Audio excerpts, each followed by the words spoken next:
Good morning, class. Today you are going to work with the substitute teacher to move on into the project of working with bubble letters and box letters. During the work time today, I want you to remember what we practiced last week during our class time. Remembering to use your guide letter to help you with the bubble letters and the box letters will help you do your best today on the project. You're going to need to start by getting some supplies out with the substitute. Please follow the substitute's instructions for getting the supplies. It may be a little different than how Ms. Clausius has you get supplies. The supplies you will need today include a pencil. Remember, if the pencil you choose is not sharpened well, you have at your tables the pencil sharpener that you can solve that problem with. Your second supply that you will need today is your tag board piece. I would suggest waiting to put my name on it until the end of work time. So if I make a mistake on one side, I can turn it over and I have a fresh start on the other side. We do not have extra tag board pieces, so it's important that we do start with pencil and we take our time to do our best work. When I start my project, I'm going to need to choose bubble letters or box letters, or it's also okay to use a combination of both. Remember, we talked about our name designs, and we're going to be using either first name, our middle name, or our last name. I do want you to know before you begin drawing that you are selecting only one of those, not all three. For my project, I'm going to use Mrs. Ryan for my example, and I'm going to use Ryan, which is Mrs. Ryan's last name. So as I start, I'm going to need to look at the space that I have. I have to decide, will mine go this way or will it go this way? Either way is okay for my project. I think I'd like to take mine and use it this way. I'm the artist, I'm the designer of this. It's only me who knows how my project will look. So I'm going to begin by drawing out my guide letters. And I know I need to fill my space. And Mrs. Ryan's last name of Ryan has only 4 letters. So that tells me I might need to make them bigger than when I practiced.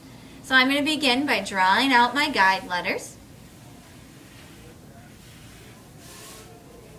Remember that your name begins with a capital letter, and we want to have our project begin with a capital letter too. After the first letter, it's up to you if you stick with capital letters or if you use lowercase letters. I just finished drawing my guide letters, and I have those here. Now, the next step comes for me to either use bubble letters or box letters around those guide letters. I'm going to try a combination of both. For the R, I'm going to use a box letter.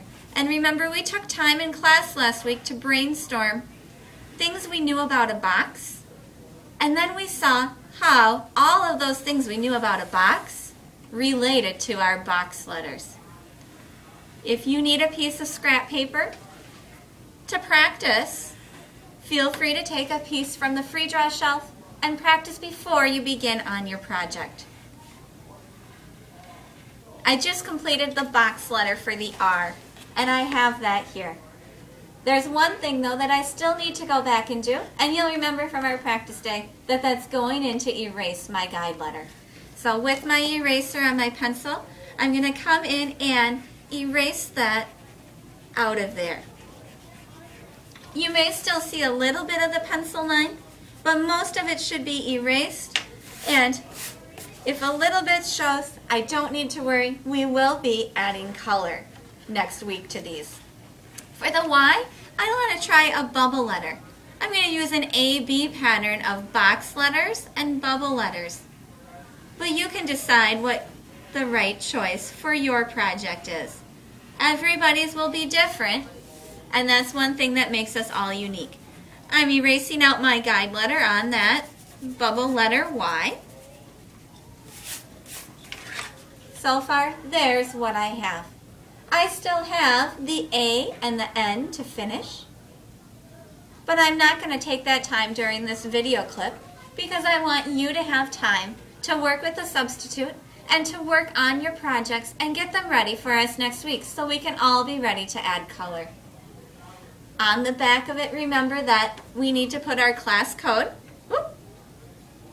And class code for Mrs. Ryan is 4R the 4 for 4th grade, the R for Mrs. Ryan, and we put a circle around it.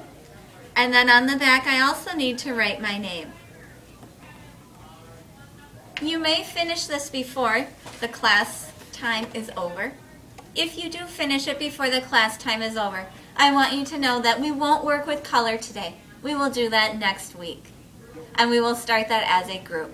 If I'm done, I have things to put away like my pencil, and I can give my project to the substitute, making sure that on the back I have that name and class code. Then I would be ready to choose a free draw paper from the free draw shelf. At the end of our class time, please make sure that things are put back where they belong and that we follow the substitute's directions for cleanup and lining up in the classroom. Remember, it may be different than how Miss Clausius does it, but we have to be adapting to change.